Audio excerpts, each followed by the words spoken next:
chapitre 9. Presque est le cœur des gens mal avisés. Quand on se trouve dans une prison à sécurité maximale, un plan d'évasion, ce n'est pas juste une lecture d'évasion. Quelque chose de divertissant pour passer le temps allongé sur nos couchettes. S'il s'agit véritablement d'un plan d'évasion, il enflammera nos rêves de liberté et dominera chacun de nos moments d'éveil. C'est là qu'une prison physique diffère de la prison que nous appelons la vie. Car dans la prison de la vie, enchaîné à sa volonté propre dysfonctionnelle, un être humain peut très bien découvrir un plan d'évasion, peut-être dans la lumière grise du cachot, et lire qu'il existe un chemin vers la lumière éternelle. Quelle sera sa réaction ?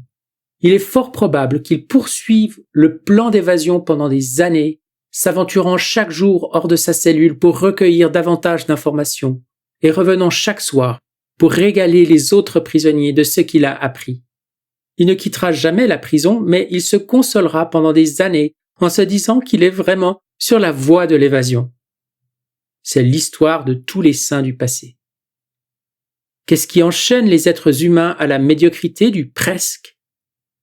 Ce sont le manque de clarté quant à notre but dans ce monde et le manque de clarté quant à la véritable portée et à la puissance de la divine volonté qui nous maintiennent en esclavage.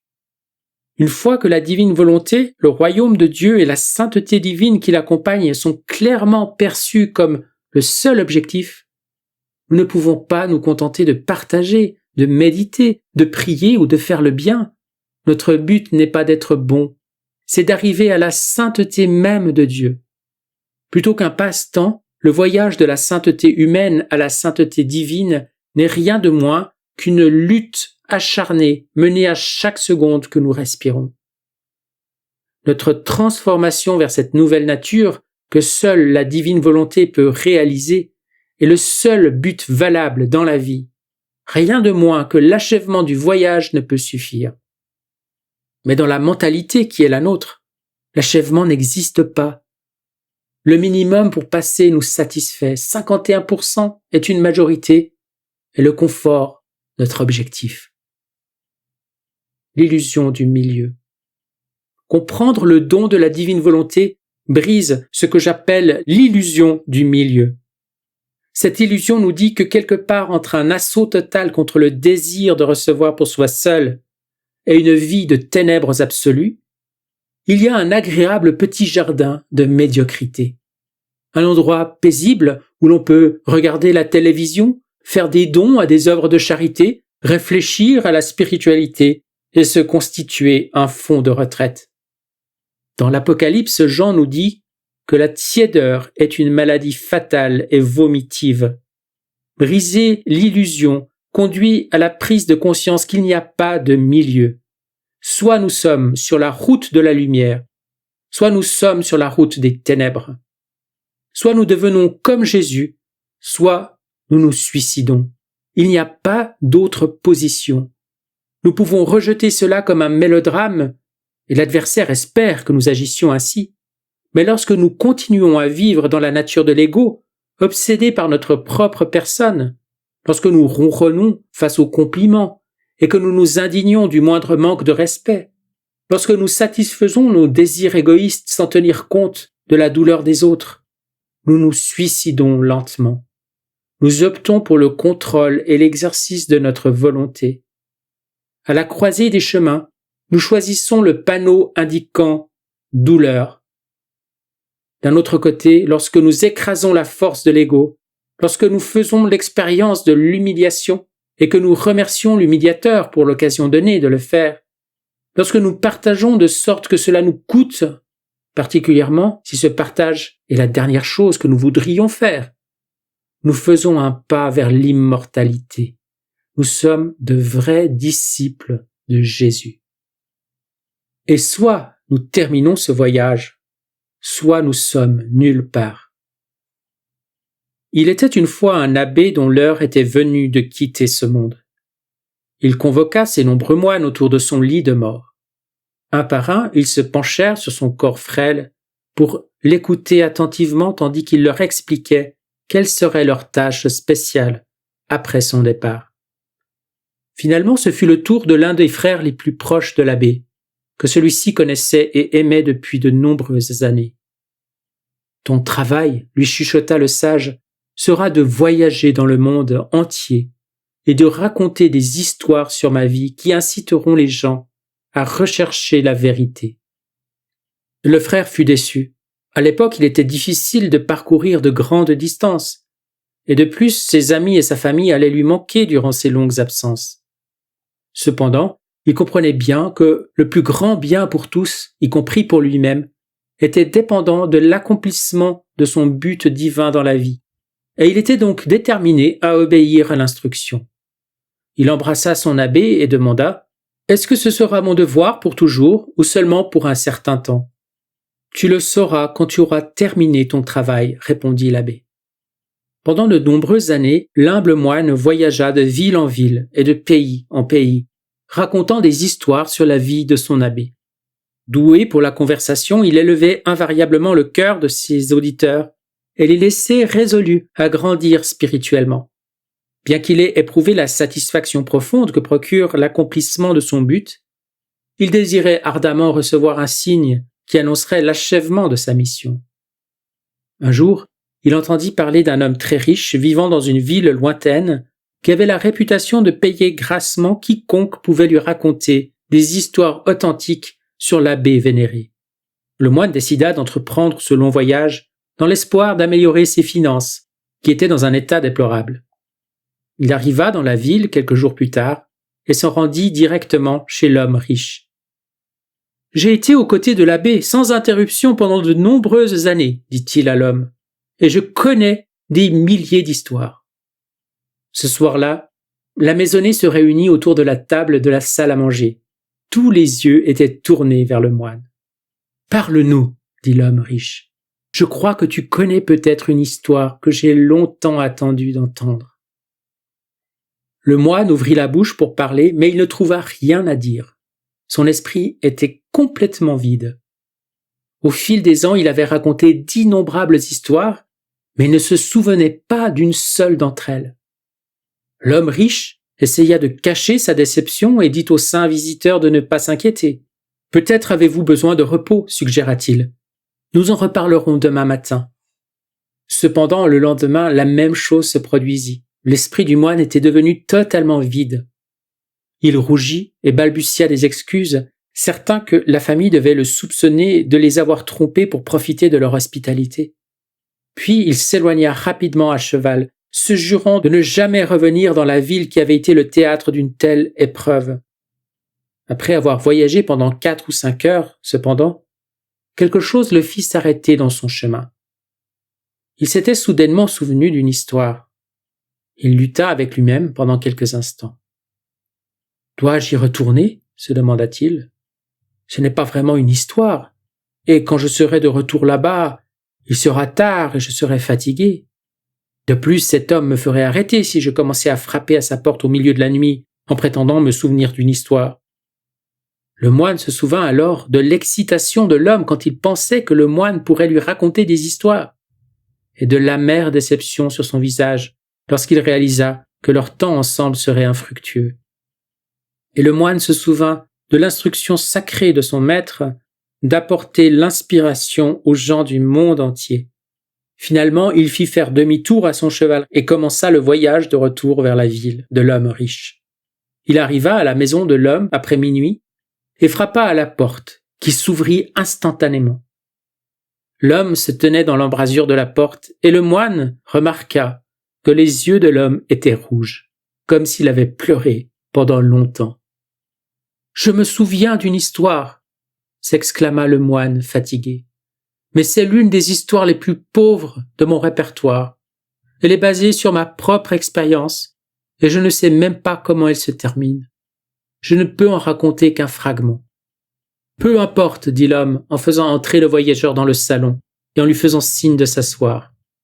Un serviteur apporta du thé et l'homme riche put à peine se contenir tandis que le moine se rafraîchissait en buvant quelques gorgées de la boisson. Enfin, le saint homme commença son histoire. Il y avait une fois une ville dirigée par un gouverneur cruel. mon abbé apprit que cet homme avait planifié un massacre pour le lendemain. Et mon maître partit donc à travers la forêt, avec son entourage, afin de rendre visite au gouverneur et voir s'il pouvait l'arrêter. Lorsque nous fûmes arrivés à la ville, mon maître me convoqua et me dit d'aller parler au gouverneur et d'organiser une rencontre avec lui. Je regardais mon maître avec effroi. « Il va me tuer !» balbutiai-je. « Vas-y et fais ce que je te dis », répondit sereinement mon abbé. Je demandai une audience au gouverneur et lui expliquai que mon maître souhaitait le voir à l'auberge où mon maître avait pris une chambre. Le gouverneur s'assit dans un immense fauteuil en cuir, presque comme un trône, et réfléchit un moment. Une douzaine de gardes le protégeaient, tous armés d'épées étincelantes. Il semblait certain qu'il allait leur faire un signe de la tête et que je serais instantanément mis en pièces. Mais, à ma grande surprise, le gouverneur leva les yeux vers moi et m'informa qu'il allait rendre visite à mon abbé immédiatement. Le gouverneur et mon abbé se sont rencontrés pendant plusieurs heures, mais je n'ai jamais appris ce dont ils ont discuté. Tout ce que je sais, c'est qu'à la suite de cette rencontre, le gouverneur a annulé le massacre imminent. Peu après, il quittait la ville et on n'a plus jamais entendu parler de lui. C'est tout ce que je peux vous dire. L'homme riche se leva et embrassa le moine, tout en pleurant comme un bébé. « C'était moi, » dit l'homme. « J'étais le gouverneur. J'avais vécu une vie terrible et tué de nombreux innocents. Je pensais qu'il n'y avait aucun espoir pour moi jusqu'à ce que je rencontre votre révérend maître. D'une manière ou d'une autre, il a été capable d'atteindre mon âme. Il m'a dit beaucoup de choses qui m'ont profondément ému. Et j'ai immédiatement décidé de changer mes habitudes. Je lui ai demandé s'il y avait de l'espoir pour moi et il m'a répondu que oui. L'abbé m'a ensuite donné des instructions précises pour me purifier de mes mauvaises actions. Je lui ai alors demandé comment saurais-je que j'ai terminé ma correction. Il m'a répondu « Si jamais un homme vient te voir et te raconte ton histoire, alors tu sauras que tu es absous. » L'homme riche étreignit à nouveau le moine et dit « C'est pourquoi pendant toutes ces années, j'ai payé une fortune pour entendre des histoires sur l'abbé, dans l'espoir d'entendre la mienne. Après votre départ hier soir, j'ai compris ce qui se passait. Vous étiez le porteur de l'histoire de l'abbé et on m'avait offert une chance de terminer ma correction, mais je l'avais manqué. J'ai commencé à prier, à pleurer et à supplier qu'on m'aide à me purifier des derniers résidus de mon passé. Mes prières ont dû être exaucées, car vous vous êtes souvenu de l'histoire et vous êtes revenu. » Cette histoire parle d'un moment où deux hommes choisissent de faire un effort supplémentaire et, ce faisant, atteignent leur but ultime. L'homme riche aurait pu accepter sa déception et aller se coucher. Le moine aurait pu continuer son chemin. Il était épuisé, il avait honte et il se faisait tard. Il aurait été facile d'aller jusqu'au gîte de la nuit. La plupart des gens l'auraient fait. Le secret de l'achèvement est d'éradiquer le presque, de se débarrasser de l'assez bien et du presque. Jésus a dit à Louisa que l'une de ses plus grandes souffrances était de voir des gens qui, ayant commencé leur voyage, ne l'avaient pas terminé. Le reste du monde ne dérangeait pas Louisa, tous ces millions de personnes qui n'ont jamais entrepris le voyage vers Dieu, qui n'ont même pas pris la peine de jeter un coup d'œil depuis les fenêtres de la prison. Mais elle souffrait profondément lorsque quelqu'un s'efforçait de faire ce voyage et s'arrêtait en route. Elle et Jésus étaient catégoriques. Un acte complet est un acte divin. Tout ce qui est moins que cela n'a aucune valeur. Il y a un trésor dans votre grenier et une échelle à 10 barreaux qui y mène. Vous vous arrêtez au 9e échelon, vous pouvez penser que vous êtes allé loin. Le monde peut penser que vous êtes allé loin, mais vous n'êtes qu'au 9e échelon, vous n'avez rien gagné. Pour toute l'humanité qui s'est arrêtée au 9e échelon, le message est simple. Vous avez posé la mauvaise question. Vous avez demandé à quel point suis-je spirituel, alors que la vraie question est « suis-je devenu maintenant comme Jésus ?» Devenir comme Jésus ne rentre pas dans notre emploi du temps. C'est très peu pratique, en fait. Cela nous oblige à subordonner tous nos autres programmes. Il n'y a pas de jour de repos, mais nous finissons par comprendre que lorsque nos âmes sont en jeu, les distractions de la vie ne sont rien d'autre que de la folie. Les poursuivre, c'est comme regarder la télévision pendant que la maison brûle. Un effort inébranlable est la condition de la transformation. Nous pouvons essayer de taper doucement sur une planche pendant 100 ans sans la casser. Mais si nous y mettons toute notre force, tout notre cœur, en un seul coup, la planche se brisera. La prière, la méditation, le bénévolat et la recherche de l'excellence sont de belles activités. Mais si elles n'aboutissent pas à une transformation réelle, à nous faire devenir comme Jésus, elles sont presque inutiles. Dans la Bible, on peut lire l'histoire de Rebecca. Pendant sa grossesse, elle remarque quelque chose de très étrange. Chaque fois qu'elle passe devant certains endroits de la ville, un lieu d'étude ou de prière, elle sent que son enfant aimerait y aller. En même temps, lorsqu'elle passe devant d'autres endroits de la ville, une maison d'adorateurs d'idoles ou un repère de voleurs, elle sent que son enfant veut y aller aussi. Ce phénomène l'inquiète car elle pense que son enfant hésite peut-être à suivre le chemin du mal ou celui de la justice. Elle décide alors d'aller demander conseil à un sage qui lui dit « Tu portes 2 enfants. L'un des jumeaux sera un géant spirituel, l'autre sera attiré par les ténèbres. » Il faisait référence à ses 2 fils Jacob et Ésaü. En entendant cette nouvelle, Rebecca a une réaction étonnante. Elle n'est pas le moins du monde consternée. Elle se montre au contraire ravie que sa progéniture évite de la sorte le sort mortel de la médiocrité. La leçon extraordinaire de cette histoire est que pour la plupart d'entre nous, être bon est un obstacle pour devenir comme Jésus. La moyenne ne s'élèvera jamais au-dessus de la moyenne, mais l'extrême obscurité porte en elle le potentiel de prendre conscience de son obscurité et de changer. Ainsi, Rebecca était ravie qu'aucun de ses enfants ne soit destiné à la médiocrité, condamné à ne jamais servir le Dieu d'Israël d'un effort ciblé et résolu. L'un des enfants était parfait, l'autre totalement négatif. Par leurs extrêmes, tous 2 échappaient au danger de la médiocrité. Tous 2 avaient le fort potentiel de devenir plus que ce qu'ils étaient. Ce sont là des vérités qui peuvent nous libérer.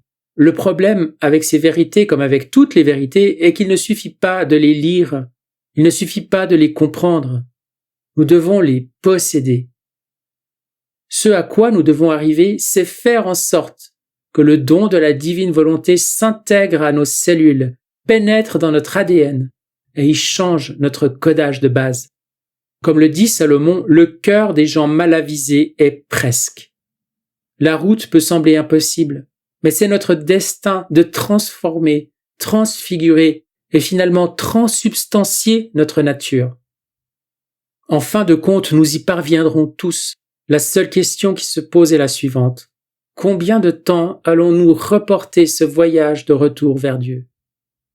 Lui qui est plus proche que l'air que nous respirons, constamment présent jusqu'à la fin du voyage.